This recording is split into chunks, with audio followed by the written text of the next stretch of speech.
হাতৰ লোম ছিঙি ছিঙি সূতা কটাটো ইমান সহজ বস্তু না।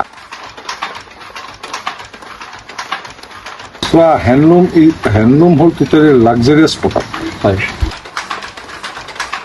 মেইনলি এইটো এটা টাফ চেলেঞ্জ। তুমি মুগা পালনটো ইমান ইজি বস্তু নহয়।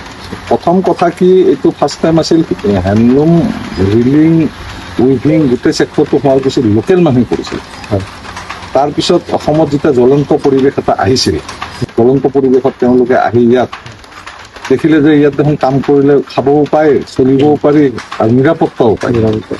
আৰু শুৱালকুছিৰ মানুহখিনি বিশেষকে মৰমীয়াল। তুমি ৰাতি 12টা বজাত 2টা বজাত অকলে বাহিৰৰ মানুহ এজন আহিও যদি ছোৱালী মানুহ মহিলা মানুহ ঘূৰি থাকে, তেওঁক কোনো ধৰণৰ ডিষ্টাৰ্ব বা চাৰ্জ নকৰে। মানচেষ্টাৰ আজি কি অৱস্থা?